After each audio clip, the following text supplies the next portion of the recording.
은혜로운 찬양과 또 성경 봉독 감사드립니다. 성경을 좋아하는 업체들이 있대요. 여러분 한번 맞춰보시기 바랍니다.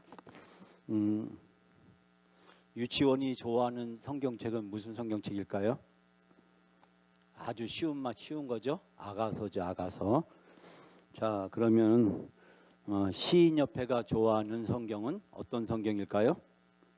시편. 너무 쉽죠? 자, 산부인과가 좋아하는 성경은 무슨 성경일까요? 에베소서. 장례식장이 좋아하는, 지금부터 조금 난이도 올라갑니다. 장례식장이 좋아하는 성경은 어떤 성경일까요? 여기서부터 조금 어렵죠? 네? 무슨 성경일까요? 우리 김종옥 권사님 이런 거 잘 맞추시는데. 예, 장례식장이 좋아하는 성경책은 골로새서랍니다. 골로새서. 사채업자가 좋아하는 성경책이 있대요. 무슨 성경책일까요? 사채업자. 사채업자는 뭐 하죠? 사채업자는 네? 예, 사채업자는 빌립보서랍니다. 빌려간다. 빌려. 펌프업체가 좋아하는 성경책. 우리 최 장군님이 맞추셔야 되는데, 펌프업체가 좋아하는 성경책 무슨 성경책일까요? 말라기랍니다. 말라기. 물이 말라야 이 펌프가 필요하잖아요. 그래서 이 말라기랍니다. 이건 여러분이 쉬운 거 알아맞힐 것 같아요. 가구업체가 좋아하는 성경책이 있대. 가구업체. 조금만 생각해 보시면 생각나죠? 여러분이 매일 집에서 사용하시는 겁니다. 뭘까요? 네? 도마서는 없죠. 도마서는 외경이라는 데 있어요. 우리 정경에는 없습니다. 가구업체가 좋아하는 성경책은 베드로서랍니다. 베드로서. 여러분 교회에서 이런 말을 해야 될지 모르겠지만 무당이 좋아하는 성경책이 있대요.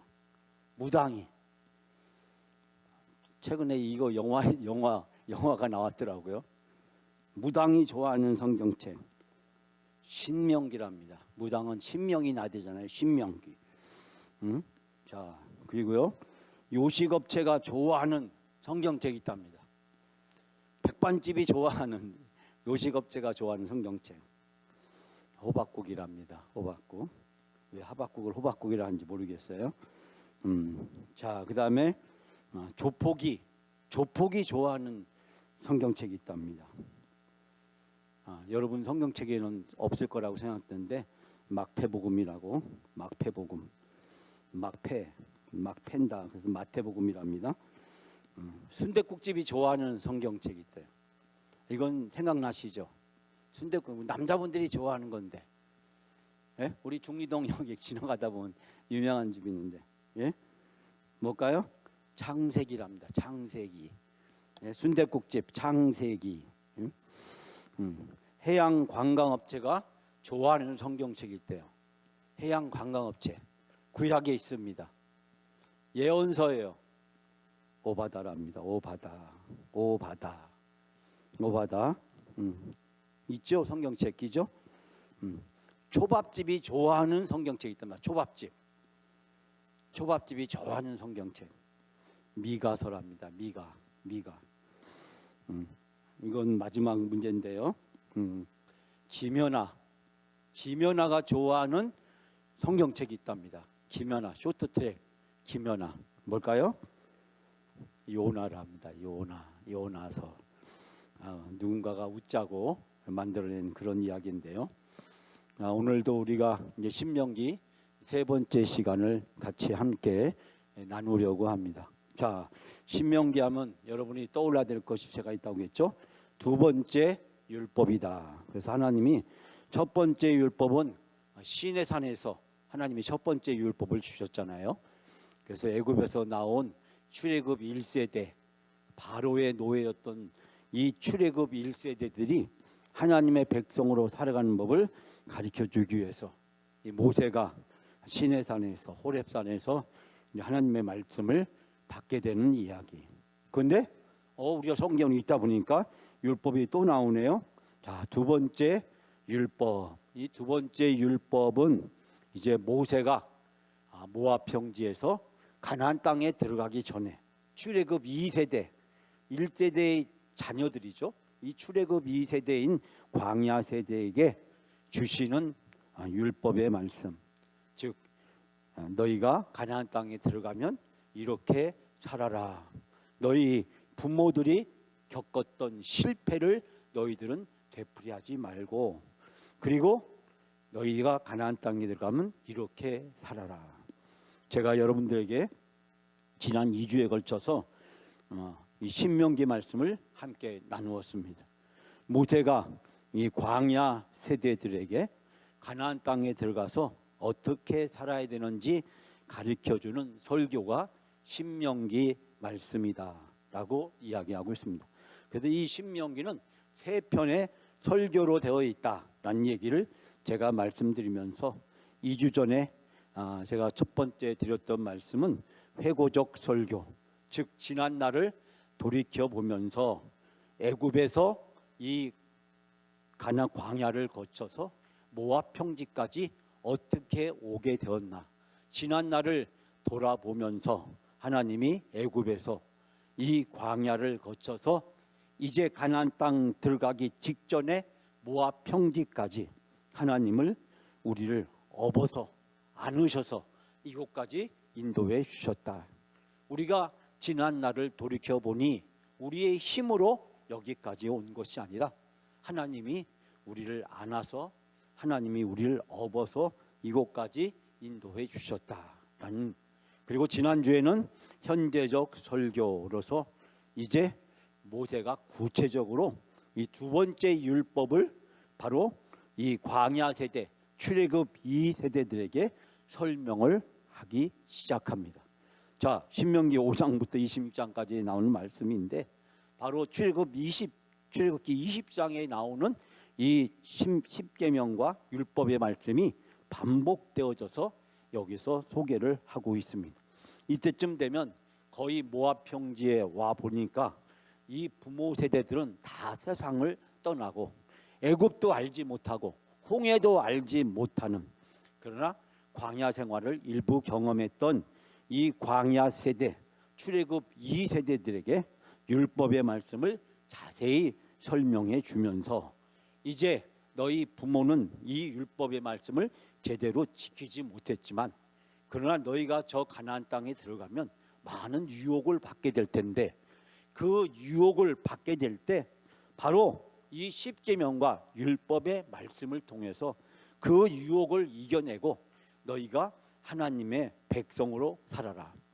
이 다음에 우리가 사사기를 함께 배울 때 말씀드리겠지만 이스라엘 백성이 가나안 땅에 들어가서 부딪혔던 가장 큰 유혹은 뭐냐면 하나님의 백성으로 사는 것이 아니라 가나안 사람으로, 가나안인으로 살아가는 것입니다.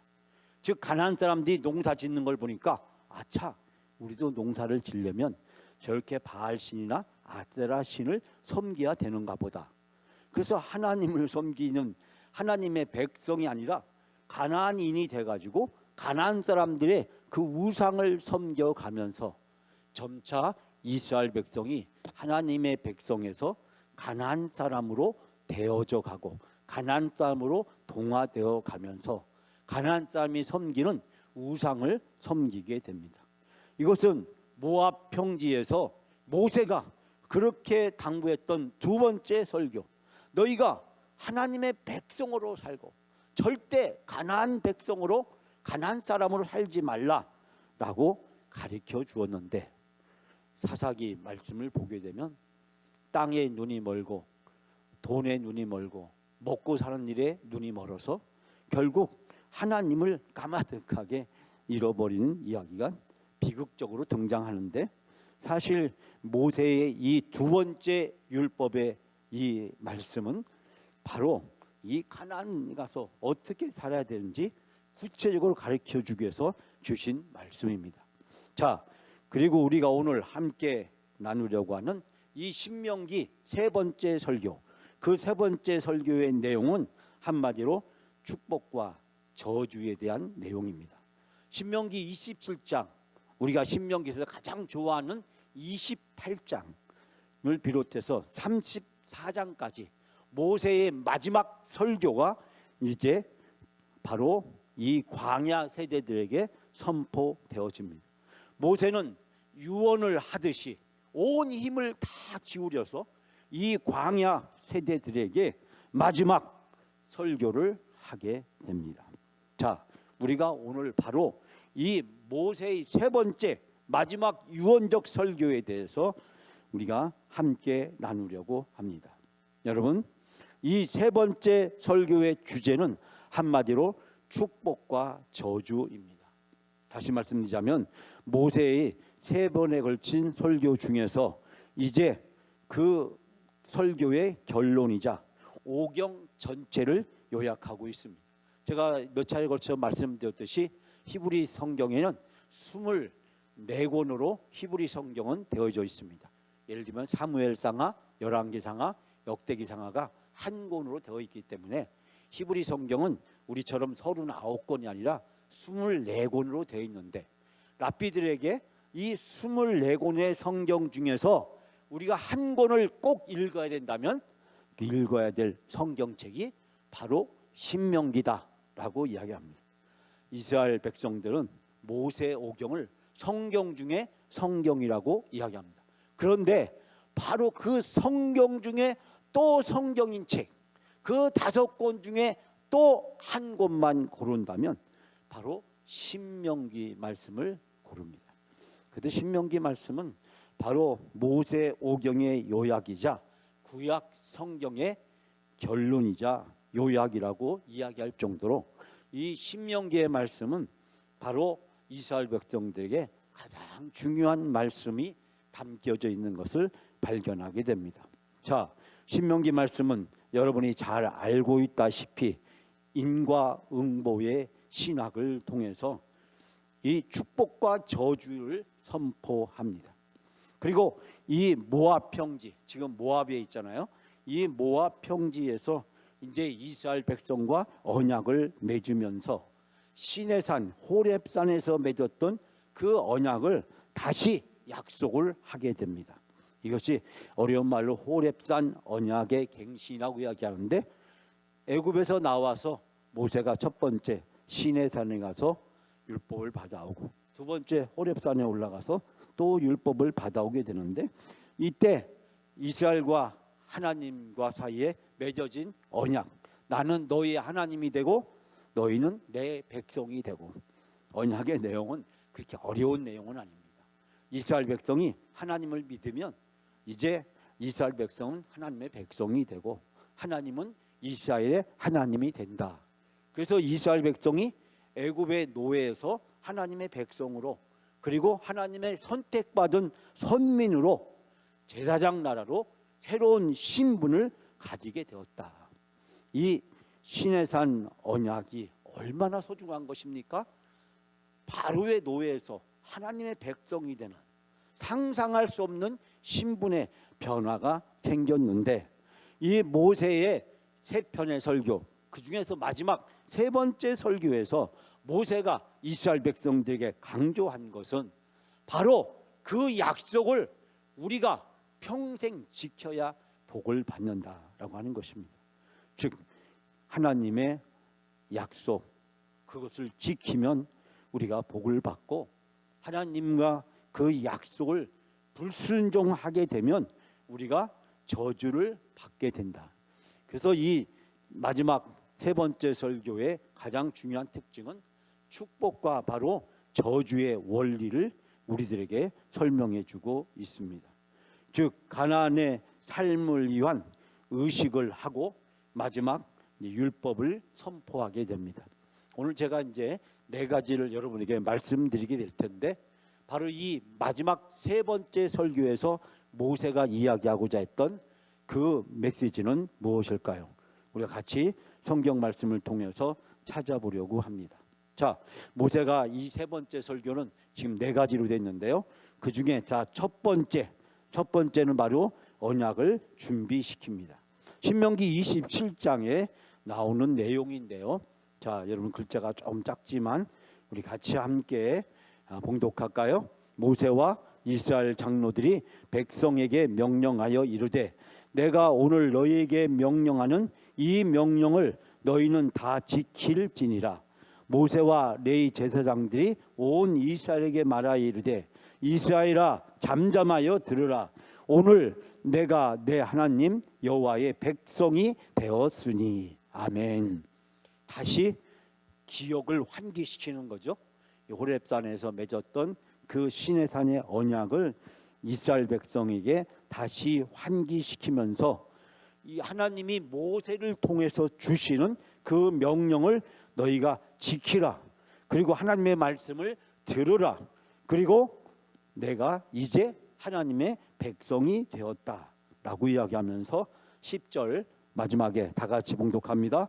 그런즉 내 하나님 여호와의 말씀을 청종하여 내가 오늘 내게 명령하는 그 명령과 규례를 행할지니라. 아멘. 우리가 이 오경 말씀을 보면, 특히 신명기 말씀을 보면 반복해서 나오는 것이 지키라는 것입니다. 지키라, 백성, 청종, 명령과 규례, 이런 말이 계속해서 반복적으로 등장하고 있는 것을 보게 됩니다. 하나님이 이제 모압 언약을 다시 이스라엘 백성과 새롭게 맺기 전에 이스라엘 백성들에게 준비를 시키는 내용을 우리에게 소개해주고 있습니다. 이 광야 세대, 즉 출애굽 2세대들이 가나안에 들어가기 전에 이제 하나님과 이스라엘 백성들 사이에서 의식을 행하게 됩니다. 이 잠시 후에 제가 그 내용을 이제 소개하게 될 텐데, 바로 시내산에서 맺었던 그 언약을 새롭게 갱신하면서 바로의 노예에서 하나님의 백성으로 모압 언약을 새롭게 갱신하게 됩니다. 즉 시내산 언약은 출애굽 1세대, 즉 아버지, 부모 세대들과 하나님과 맺은 언약이었기 때문에 이 광야 세대가 생각하기를, 아니 그 이야기는 우리와 맺은 언약이 아니라 우리 부모님과 맺은 언약이 아닙니까? 그러므로 하나님과 우리는 무슨 관계입니까? 라고 물을 수 있는데, 그 물음에 대한 모세의 답변, 하나님은 바로 그 광야 세대, 출애굽 2세대들과 부모님과 맺었던 그 언약을 새롭게 다시 맺습니다. 그러면서 이스라엘 백성들에게 그 언약을 청종하고 그 명령과 규례를 지킬 것을 촉구하고 있는 것을 보게 됩니다. 여러분, 바로 이 출애굽 2세대 광야 세대와 모압 언약은 어떻게 맺어지게 되었을까라는 것을 생각해 보게 되는데요. 이때 모압 평지에 들어가면서 이스라엘 백성은 그리심산과 이 에발산으로 나아가게 됩니다. 자, 이 어떤 분이 인터넷에 아주 재미나게 이제 그림을 그려 놓았습니다. 자, 여호수아를 중심으로 해서 레위인, 그다음에 언약궤가 쓰고, 그리고 각 지파를 이끌어간 지도자들이 쓰게 되고, 에발산 쪽에 납달리, 단지파, 스불론 지파, 아셀 지파, 갓 지파, 루벤 지파들이 이제 서게 되고, 그 건너편에 있는 그리심산에 시므온, 레위, 유다, 이사갈, 에브라임, 므낫세, 베냐민 등 지파들이 서게 됩니다. 즉 에발산 쪽에, 그리고 이 그리심산 쪽으로 이스라엘의 12지파가 각각 나누어서 쓰게 되는데, 저 에발산 쪽에 6개의 지파, 그 다음에 이 그리심산 쪽에 7개의 지파가 서게 됩니다. 이 성경학자들은 왜 그리심산은 축복이고 에발산은 저주의 산으로 지목되었을까? 그 이유를 3가지를 이야기하는데, 첫 번째는 그리심산은 햇빛이 잘 들고 에발산은 그늘이 지기 때문이다. 그래서 그리심산은 온갖 나무와 숲으로 잘 되어 있는 반면에 이 에발산은 그늘이 져서 어둡고 캄캄했다라는 것입니다. 두 번째, 그리심산은 자연 경관이 숲이 울창한 데 비해서 에발산은 수목이 없는 황폐한 바위산이었기 때문이다. 이 세 번째 그리심산은 오른편에 있었고, 그리고 에발산은 왼편에 있었기 때문이다. 이 당시 사람들은 왼편과 이 오른편에 대한 편견이 가지고 있었다라는 것을 알 수 있게 됩니다. 이것은 이 에발산과 그리심산을 왜 축복의 산이라고 하고 왜 저주의 산이라고 불렀을까? 그거에 대한 성경학자들의 이야기를 발견하게 됩니다. 여러분, 이 그리심산과 에발산에서 이스라엘 12지파가 각각 나누어서 그 지파에 서게 되는 이야기를 하고 있습니다. 자, 우리가 그리심산 다 같이 우리가 12절 말씀 같이 함께 봉독할까요? 너희가 요단을 건넌 후에 시몬과 레위와 유다와 이스라엘과 요셉과 베냐민은 백성을 축복하기 위하여 그리심산에 서고. 아멘. 그리심산에 서고. 제가 이 장면을 읽을 때마다 잊지 못하는 것은, 제가 1986년도에 교육전사를 할 때 인동교회 목사님이 그때 바로 이 신명기 강해를 하셨습니다. 근데 그 다음에는 이제 히브리서 강해를 하셨는데, 이 신명기 강해를 할 때 이 그리심산에 대해서 그때 설명을 했던 기억이 지금도 아주 생생하게 기억이 납니다. 수요 저녁 예배에 제가 이제 수요 예배를 신학교에서 공부를 마치고 기다리고 있다가 이제 저녁 예배 시간에 맞춰서, 그때 낮에는 이제 7시 반쯤 이렇게 저녁 예배를 이제 드렸기 때문에 7시 반쯤 이제 시간을 맞춰서 이제 가게 되는데, 제가 가서 이제 뭘 하냐면은 찬송 인도를 해야 됩니다. 찬송 인도를 해야 되는데, 그때 7시 한 10분 좀 넘으면 찬송 인도를 시작을 해야 되는데 반주자가 오지 않았어요. 그 사찰십사 따님이 반주를 했는데, 직장에서 퇴근하고 오다 보니까 이 시간이 약간은 매일 꼬박꼬박 맞춰서 오는 것이 아니었습니다. 근데 7시 한 10분쯤 제가 찬양을 인도할 때 보면 회중석이 한 10대분 정도, 주로 할머니들이 많이 와서 앉아 계셨습니다. 그러니까 반주자는 오지 않았고 할머니들이 15분 앉아 있는데, 제가 이제 찬송가를 부르기 시작하는데, 그때만 하더라도 제가 교회 생활을 인동교회가 제가 교회 생활을 제대로 한 것이 처음이다 보니까 이 찬송가를 잘 이렇게 부르지를 못했어요. 그래서 음을 잡지를 못했습니다. 그래서 찬송을 이제 부르는데 저하고 우리 할머니들이 각자 따로따로 부르는 거예요. 따로따로 불러. 그런데 그때 반주자가 중간에 들어옵니다. 그러면 반주는 제대로 하는데 저는 저대로, 할머니들은 할머니대로 불러요. 더 놀라운 것은 말이죠, 예배가 시작돼서 이제 또 찬송을 부르게 되면 그때도 예배 중간에도 찬송을 부를 때는 제가 나와서 이렇게 불러야 돼. 그러면 저는 저대로 부르고, 교인들은 교인대로 부르고, 김병아 목사님은 김병아 목사님대로 부르고, 반주자는 반주자대로 반주하고, 어떻게 그렇게 사부를 잘 맞춰서 하는지 제가 너무 힘들고 어려워서 안 되겠다 싶어가지고 장로님 따님 중에 그때 고등학생이 있었는데 그 학생을 꼭 미리 오라고 해가지고 지하 교육관에서 이제 한 6시 반부터 한 30분 동안 연습을 하고 올라옵니다. 근데 문제는 뭐냐면 그 반주자는 학원을 가야 되기 때문에 7시 되면 가야 돼. 그러니까 연습은 했는데 와서 반주가 없으니까 이제 따로따로 부르게 됩니다. 제가 김병 목사님한테, 목사님, 제가 찬송 부르는 게 너무 힘들고 어려워서 시험에 듭니다. 그랬더니 김병 목사님이 저한테 하는 말이, 김전도사, 이 다음에 나같이 되고 싶어? 나같이 되고 싶어? 그 목사님이 찬송을 잘 못하셨어요. 나같이 되고 싶으냐고. 그러면서 다 훈련이니까 열심히 해. 그때 이 신명기 강해를 하면서 이 그리심산과 에발산에 12지파들이 마치 찬양대처럼 양쪽 산에서 찬양을 할 때 그 울림의 소리가 온 계곡과 천하에 퍼졌다.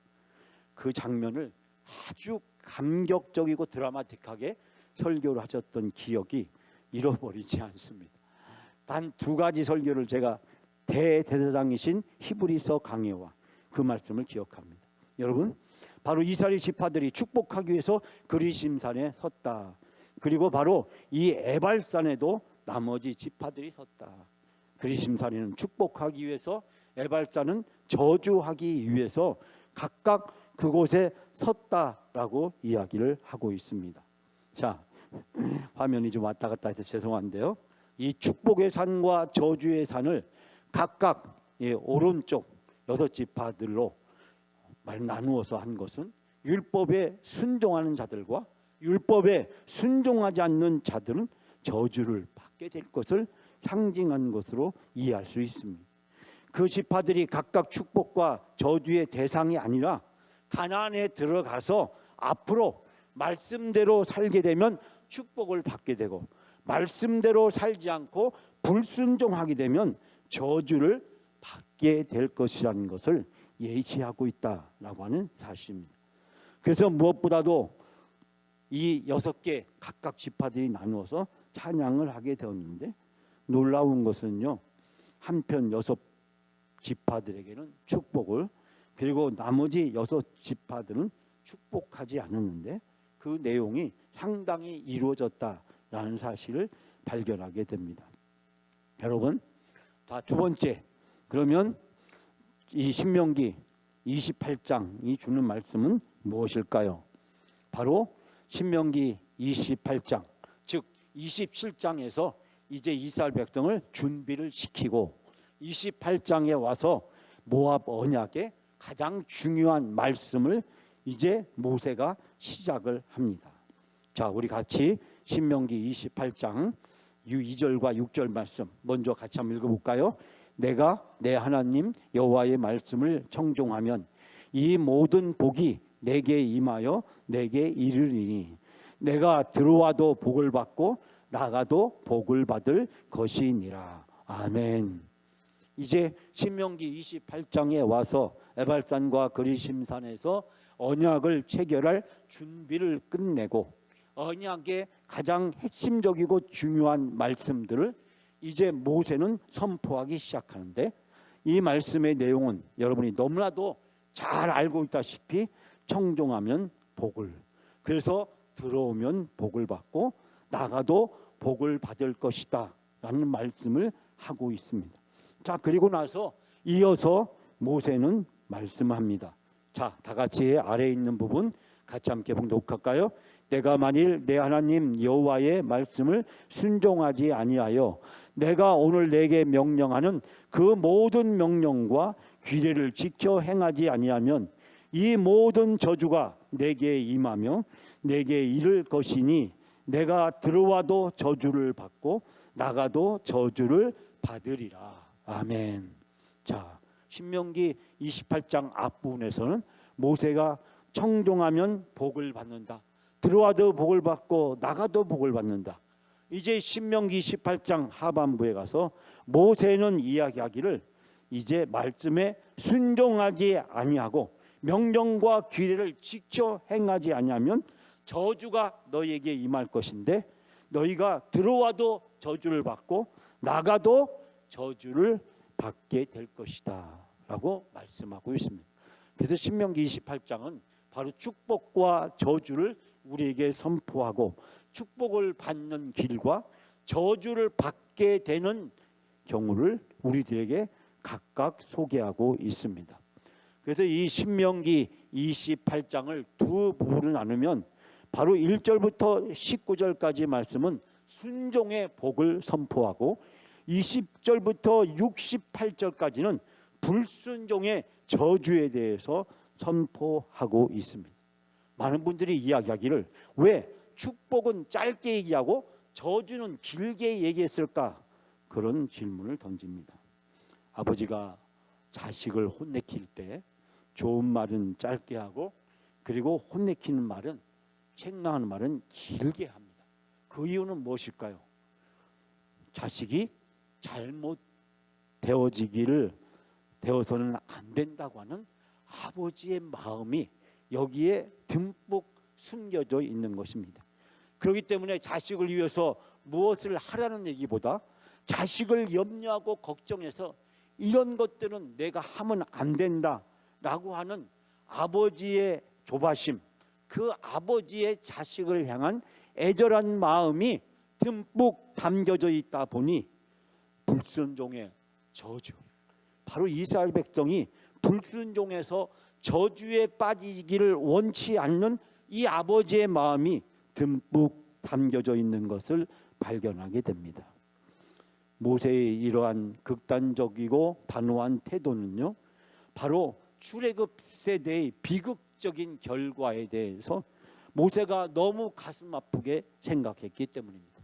즉, 이 광야 세대의 부모들, 저 애굽에서 바로의 노예였다가 10가지 재앙을 통해서 애굽에서 나오고 홍해바다를 건너고 광야에서 40년 동안 함께했던, 그러나 가데스 바네아에서 가나안 땅 정복을 위한 정탐과 그 정복에 실패하고 나서 광야에서 불순종의 삶으로 일관하다가 결국 광야에서 그들의 인생을 마감할 수밖에 없었던 이 출애굽 세대의 비극적인 그들의 삶의 결과가 이 자녀들에게는 결코 되풀이되지 않기를 바라는 모세의 애절하고 간절한 마음이 여기에 듬뿍 담겨져 있는 것을 발견하게 됩니다. 여러분, 모세의 이러한 마음은 보다 구체적으로 나타나고 있습니다. 즉, 신명기 28장에서 모세는 두 가지 인생길을 우리에게 이야기를 해주고 있습니다. 그 인생길은 무엇입니까? 가나안 땅에서 주어지게 될 하나님의 놀라운 은혜와 축복을 누리려면 바로 순종해야 복을 받는다는 것입니다.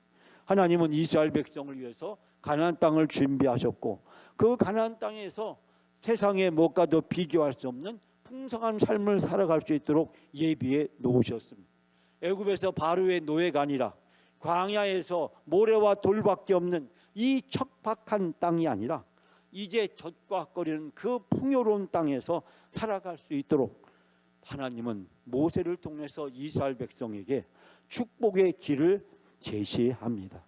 그러나 그 부모의 실패가 그랬듯이 만약에 이스라엘 백성이 하나님께 순종하지 않게 되면 그 젖과 꿀이 땅이 저주의 땅으로 바뀌게 되고, 그 젖과 꿀이 흐르는 그 땅은 이 광야처럼 이스라엘 백성들에게 아무것도 주지 못하는 땅으로 바뀌게 될 것이라는 것을 이야기하면서 불순종은 이스라엘 백성에게 저주를 가져다 주게 될 것이라는 것을 이야기합니다.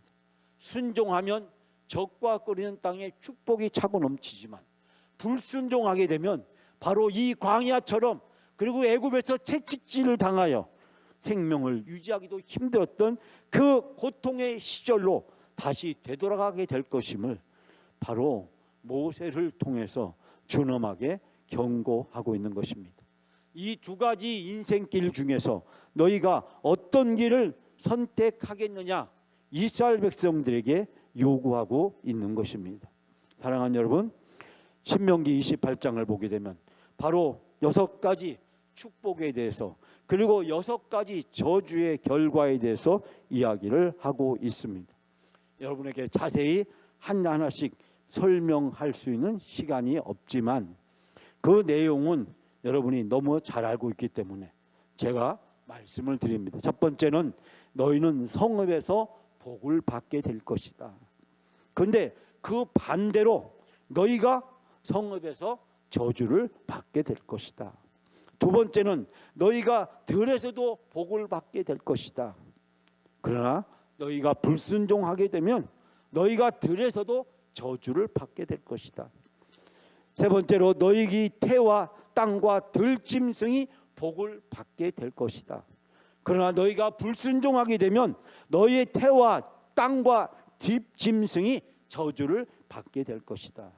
네 번째로 너희가 순종하면 너희의 곡식 광주리에 반죽 그릇도 복을 받게 될 것이다. 그러나 너희가 불순종하게 되면 너희 곡식 광주리도 저주를 받게 될 것이다. 다섯 번째로 너희가 순종하게 되면 들어와도 복을 받지만 너희가 불순종하게 되면 들어와도 저주를 받게 될 것이다. 마지막 6번째로 너희가 나가도 복을 받게 되지만 그러나 너희가 불순종하면 나가도 저주를 받게 될 것이다.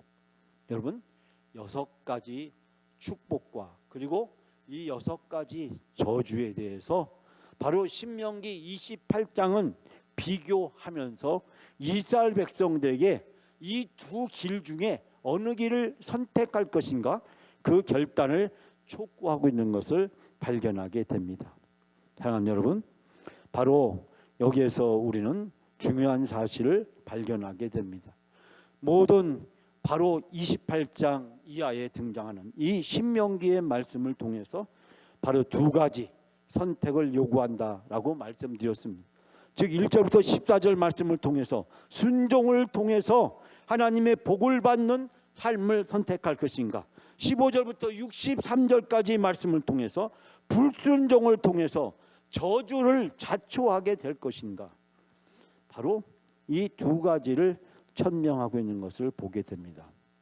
그런데요, 바로 신명기의 후편인 여호수아, 그리고 이 여호수아를 통해서 땅이 정복하고 분배가 끝났을 때, 그리고 가나안 땅에서 살아가게 되었을 때 이스라엘 백성들은 무엇을 선택했을까요?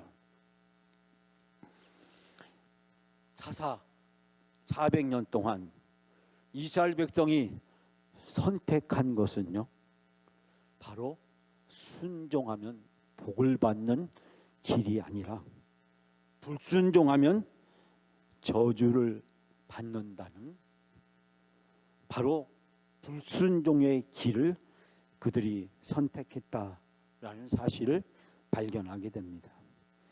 전적인 하나님의 은혜로 여호수아서는 그 가나안 땅을 정복하게 된 것이 바로 모든 것이 하나님의 은혜고 하나님의 힘으로 다 되었다는 사실을 여호수아서는 생생하게 우리에게 증언하고 있습니다. 요단강을 건너게 된 것, 여리고 성이 무너지고 아이 성이 무너지고 중부와 남부와 북부에 있는 그 수많은 가나안 족속과 싸워서 승리하게 되고, 그리고 12지파에게 이 가나안 젖과 끓는 땅이 분배가 된 것은 전적으로 하나님의 은혜고 하나님의 힘이었다.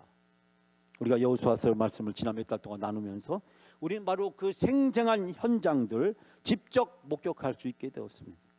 그런데요, 여호수아서의 후편인 사사기에 와서 이스라엘 백성은 까마득하게 잃어버립니다. 우리가 젖과 끓는 땅을 어떻게 얻게 되었는지, 우리의 조상들이 애굽의 노예였다가 어떻게 해방되었는지, 그리고 어떻게 광야를 40년 동안 지나왔는지, 그리고 이 땅에 와서 이 땅을 어떻게 정복하게 되었는지, 이 모든 것이 하나님의 은혜였음에도 불구하고 그들은 그 하나님의 은혜를 까마득하게 다 잃어버리고 말았다는 이야기를 소개해주고 있습니다. 2가지 인생길 중에서 훗날 생사화복의 그 선택의 갈림길에서 이스라엘 백성들이 선택했던 것은 순종하면 복을 받는 길이 아니라 불순종해서 저주를 받는 길을 그들이 선택해 갔다라는 사실을 발견하게 됩니다. 모세는 계속해서 이스라엘 백성들에게 간곡하게 모세의 마음이 또다시 또 반복되는 말씀으로 그가 강조하고 있습니다. 자, 신명기 30장 말씀 우리 다 같이 함께 읽을까요? 내가 오늘 하늘과 땅을 불러 너희에게 증거를 삼노라. 내가 생명과 사망과 복과 저주를 내 앞에 두었은즉 너와 내 자손이 살기 위하여 생명을 택하고 내 하나님 여호와를 사랑하고 그의 말씀을 청종하며 또 그를 의지하라. 그는 내 생명이시요 내 장수시니 여호와께서 내 조상 아브라함과 이삭과 야곱에게 주시라고 맹세하신 땅에서 내가 거주하리라. 가나안 땅에 들어가지 않았지만 이제 그 땅을 들어가면 하나님이 그 땅을 이스라엘 백성들에게 주실 것임을 촉구하고 있습니다. 지금 모세는 바로 이 모압 평지에서 요단강만 건너가면 적과 꾸리는 땅이 펼쳐지는 것을 바라다 보면서, 그리고 이스라엘 백성들에게 그 땅을 눈으로 보게 하면서 하나님이 너희를 위하여 저 땅을 준비해 주셨고, 그 땅은 아브라함과 이삭과 야곱을 통해서 약속하신 땅이고, 그 언약을 이루시기 위해서 너희를 애굽에서 인도하고 광야에서 너희를 업어서 안아서 여기까지 인도하신 하나님이, 이제 너희가 그 언약을 지키기만 하면, 하나님께 순종하기만 하면 저 적과 끄는 가나안 땅에 들어가서 너희가 하나님이 주시는 복이 있는 삶을 살게 될 것이다 라는 사실을 강조하고 있습니다. 사랑하는 여러분, 이 모세의 마지막 부탁은 무엇으로 맞춰질까요? 모세는 마지막으로 이스라엘 백성들에게 주의 말씀을 전하면서 29절 이스라엘이여, 밑에 있는 말씀 다 같이 함께 봉독합니다. 이스라엘이여, 너는 행복한 사람이로다. 여호와의 구원을 너같이 얻은 백성이 누구냐? 그는 너를 돕는 방패시요 내 영광의 칼이시로다. 내 대적이 내게 복종하리니 내가 그들을 높은 곳을 밟으리로다. 아멘. 너는 행복한 사람이다. 하나님의 이런 복을 받은 사람이 세상에 누가 있냐? 하나님이 노예였던 너희를 이제 하나님의 백성 삼아 주시고, 이제 너희들에게 저 적과 끓이는 땅을 주기 위해서 하나님의 모든 것을 예비해 놓으시고, 하나님이 너희들이 하나님께 순종하기만 하면 그 놀라운 복을 너희에게 펼쳐주겠다고 약속했으니 너희들은 행복한 사람이다 라고 이야기를 합니다. 사랑하는 여러분, 모세는 파란만장한 인생을 살아왔습니다. 이집트 왕자로서 유명자의 삶을 살았지만 광야에서 40년 동안 양치기로 무명자의 삶을 살아야 했고, 이스라엘 백성을 인도하기 위해서 애굽에 들어가서 다시 사명자의 삶을 살아야만 했습니다. 그러나 그의 인생의 마지막 여정은 적과 끓이는 가나안 땅에 들어가지 못하고 이제 느고산에서 자기의 인생을 마감해야 될 소명자로 자기의 소명을 마쳐야 되는 그런 삶의 상황에 처하게 되었습니다. 이스라엘 백성들 향해서 간절히 유언적으로 설교하고 또 권면하고 또 권면합니다. 우리가 신명기 말씀을 보면 반복하고 반복하고 또 반복합니다. 귀가 아플 정도로 왜 알고 있는 말씀을 또 하고 또 하고 또 하는 것일까? 모세의 애가 타는 마음, 간절한 마음, 부모 세대들의 실패를 자식들이 되풀이하지 않기를 바라는 그 간절한 마음, 하나님이 모든 것을 약속하셨고 예비해 놓으셨고 우리가 이제 순종하기만 하면 그 복을 누릴 수 있는데, 부모 세대들이 10가지 하나님의 놀라운 기적을 보았음에도, 홍해바다를 건너게 해주었음에도 불구하고 40년 동안 광야에서 만나와 메추라기로 먹여주시고 불기둥과 구름기둥으로 보호하시고 인도해 주셨음에도 불구하고 하나님의 적과 끓은 땅에 복을 누리지 못했던 그 부모 세대들의 그 안타까운 그들의 저주와 좌절과 실패를 보면서 하나님은 모세를 통해서 간절히 원하십니다. 사랑하는 여러분, 옛날 이런 광고가 있었죠. 순간의 선택이 10년을 좌우한다. 금성 칼라 TV를 사시면 절대 후회하지 않습니다. 많은 분들이 이 광고 내용을 잃어버리지 않습니다. 순간의 선택이 10년을 좌우한다. 지금 이스라엘 백성이 하나님의 말씀에 순종을 선택하느냐, 하나님께 불순종을 선택하냐는 것은 10년이 아니라 평생을, 영원을 좌우한다는 사실, 우리는 이 광고를 통해서 영적인 도전을 오늘 말씀에서 받게 됩니다. 오늘 주신 신명기의 말씀은 우리들에게 말씀합니다. 순종을 선택할 거냐, 불순종을 선택하냐, 그 선택의 결과가 너희들의 인생을 좌우하게 될 것이다 라고 이야기합니다. 지금 여러분이 보시는 그림은 에덴 동산의 아담과 이브입니다. 로마 바티칸 미술관에 있는 그림입니다. 제가 청년들과 함께 이 로마 바티칸을 방문해서 이 그림을 사왔습니다. 그리고 이 그림은 저희 집에 붙어 있습니다. 제가 액자에 이 그림을 넣어서 이 그림을 바라볼 때마다 에덴 동산 하나님이 우리에게 약속하신 바로 젖과 꿀이는 가나안 땅, 천국을 예비해 놓으셨음을 우리는 다시 한번 생각해 보게 됩니다. 사랑하는 여러분, 하나님의 약속은 영원히 변하지 않습니다. 그 약속을 하나님은 온전히 이루기 위해서 예수 그리스도를 보내주셨습니다. 그리고 성령님을 보내주시고 우리를 도와주십니다. 천국에 도착할 때까지 우리 인생의 여정을 하나님이 도와주시고 인도해 주시고 함께해 주십니다. 사랑하는 여러분, 순종하면 바로 이 놀라운 천국, 이 놀라운 하나님의 이 축복이 우리 앞에 펼쳐지게 될 줄 믿습니다. 성령을 온전히 의지하고 성령님께 순종하고 성령님과 함께 동행하면서 이 축복의 여정, 천국의 여정의 승리자들이 다 되시기를 주님의 이름으로 축원합니다.